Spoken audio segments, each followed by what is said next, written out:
Ayan, mapagpalang oras po mga kapuntos, mga ka-curious, at maraming salamat po sa inyong walang sawang pagsubaybay sa ating ginagawang live at dito po sa Punto por Punto. Kaya maraming salamat din po sa inyong mga suporta at sa inyong mga panalangin na may pagpatuloy ang mga gawain na ito. At tatalakayin natin ngayon ang isa sa mga mainit na issue patungkol po sa pinalabas na dokumento ng Vatican sa tinatawag nating Fiducia Supplicans na sa ipinapakalat ngayon sa social media, lumalabas na parang aprobado na ang simbahan o si Pope Francis pagdating sa usaping same-sex union.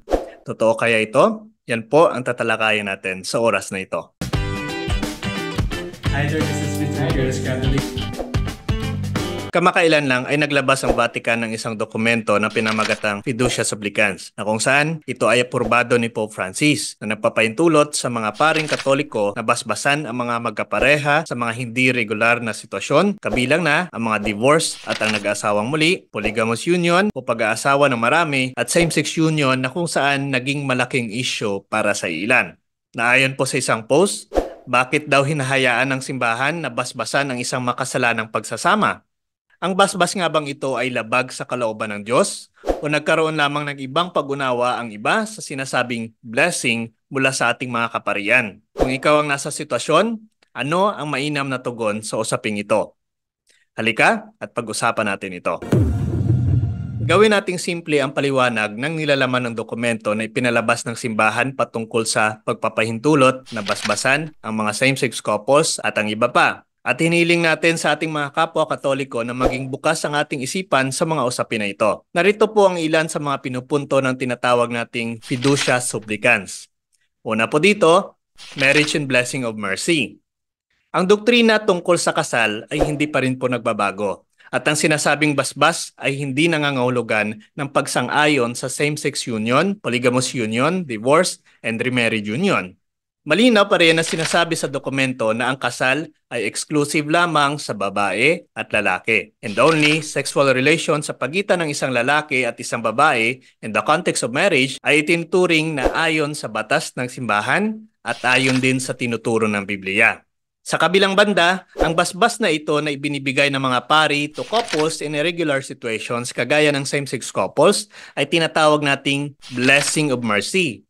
Sinasabi nga sa dokumento, ang kahilingan para sa isang pagpapala ay nagpapahayag at nag-aalaga ng pagiging bukas sa awa at pagiging malapit sa Diyos. Mercy in closeness to God. Now, ito ba ay naayon sa kalooban ng Diyos? Dapat bang ipagkait ang pagpapala na ito na hinihingi ng mga same-sex couples at ng iba pa?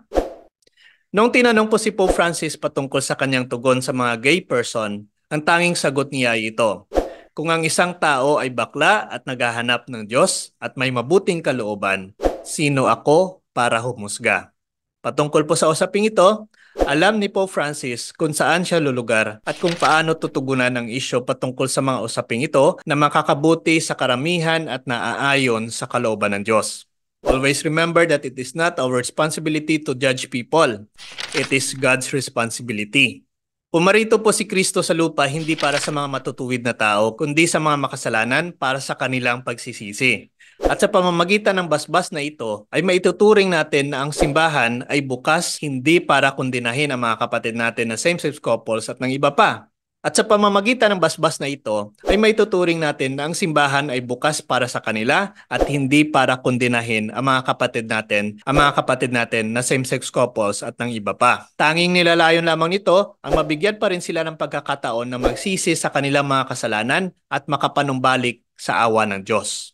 Ang Fiducia Supplicans allowing blessings to same-sex couples ay hindi maituturing na sakramento kagaya ng kasal. Ito ay pagbibigay panalangin para sa mga makasalanan sa kanilang pagbabago at nang matanggap pa rin nila ang awa ng Diyos. Take note, ang simbahan ay hindi namimili ng bibigyan ng biyaya ng Diyos at lalong hindi tinatanggi ng simbahan ang mga makasalanang tao na lumapit sa awa ng Diyos. Nariyan pa rin po ang napakahalagang papel ng simbahan para ipalaganap ang pag-ibig ng Diyos, hindi para husgahan ang mga makasalanang tao. Pangalawa, conversion of sinners. The Church allows these blessings para sa conversion ng mga makasalanan, hindi upang itolerate ang buhay ng makasalanan. Malinaw ito na nakasaad sa dokumento na malugod na tinatanggap ng simbahan ang lahat ng lumalapit sa Diyos ng may mapagkumbabang puso, na sinasamahan sila ng espiritual na tulong na nagbibigay daan sa lahat na maunawaan at ganap na matanto ang kalooban ng Diyos sa kanilang pag-iral. Therefore, when a Catholic priest prays a blessings of mercy on couple in an irregular situation, hinihiling niya sa Diyos na maawa sa kanilang dalawa at bigyan sila ng biyaya na alisin ang kanilang mga sarili mula sa isang sitwasyon na maaring maging dahilan ng kasalanan. This blessing is a prayer of conversion of the sinner at hindi upang basbasan ang makasalanang pagsasama. Klaro po yan na sinasabi sa dokumento. Hindi lamang sa same-sex couples handang magbigay ng blessing ang isang pari. Kabilang na rin po dito ang iba pang individual na hindi pa handang talikuran ang kasalanan sa kanilang buhay. To bless originally means in the scripture is to praise God. Kaya ang deklarasyon na fiducia supplicans ay nagbibigay posibilidad sa mga taong nasa hindi regular na sitwasyon tulad ng mga divorce, mga taong naninirahan sa mga asawa maliban sa kanilang mga asawa, kahit na ang mga taong nahatulan ng matinding krimen ay maaring humingi po ng basbas. Again, ito'y basbas sa taong humihingi nito at hindi sa kasalanang nagawa. Kapag ang isang blessing ay ibinigay, ito ay lalagay sa tao sa awa, pagmamahal at naglilinis na kabutihan ng Diyos. At sino po tayo para ipagkait yan sa mga taong humihingi nito regardless kung ano man ang kanilang pamumuhay. Again, this declaration was not meant to favor same-sex couples. Ang katotohanan dito ay kapag ang isang tao in same-sex unions ay humingi ng basbas, nagbibigay ng basbas ang pari hindi sa kanilang pagsasama, kundi sa mga taong humihingi nito. Hayaan po silang maramdaman na ang simbahan ay handa pa rin silang tanggapin at tulungan na makapagbago ng buhay. The church only intend for the conversion of the sinners. At yan po ay kalooban ng Diyos na ang lahat ng tao ay makamit ang kaligtasan sa pamamagitan ng pagtalikod sa kasalanan. And last na pinupunto po ng dokumentong ito, love the sinner, not the sin. Narinig na rin natin ito sa kasulatan na ang Diyos ay hindi nasisiyahan na ang sinumay mamatay sa kanyang kasalanan. Ang nais po ng Diyos ay magbagong buhay. Ang simbahan po ay ginagawa lamang ang nararapat na gawin upang iparamdam sa mga mananampalataya ang pag-ibig ng Diyos. Itinayo ni Kristo ang simbahan upang magpakita ng pagmamahal sa mga makasalanan dahil si Jesus mismo ang nagpakita ng pag-ibig na ito sa panahon ng kanyang ministeryo sa lupa. Sa Ebanghelyo nga ni San Lucas, sinasabi ni Jesus, "Hindi ako naparito upang tawagin ang mga matutuwid, kundi ang mga makasalanan upang magsisi." Binibigyan din ng talatang ito ang misyon ni Jesus na abutin ang mga makasalanan at anyayahan silang talikuran ang kanilang mga kasalanan at yakapin ang awa ng Diyos. Kaya ang deklarasyong fiducia supplicans ay pinapahintulot hindi upang i-endorso ang hindi regular na katayuan ng taong humihingi ng pagpapala kagaya ng same-sex unions at ng iba pa. Ngunit isang paraan ito upang ang tao mismo na nakagawa ng kasalanan ay pagpalain sa pag-ibig, pagpapatawad, awa at habag ng Diyos at nakikiusap sa kanyang biyaya na palakasin ang individual upang ang kanyang buhay ay umayon sa kalooban ng Diyos. Yan po ang malinaw ng mensahe ng dokumentong ito. Ayan mga ka-curious, mga kapuntos, at sana po'y nakatulong ang video na ito upang masagot ang mga agam-agam sa ating isipan at sa mga maling akala at sa mga maling balita na kumakalat ngayon sa social media. Ibahagi po natin ang magandang mensahe nito sa mga kapatid natin upang mapanatili nating matatag ang pananampalataya ng bawat isa. Muli po, this is Mr. Curious Catholic, kasama po ninyo sa pagtatanggol ng ating simbahan.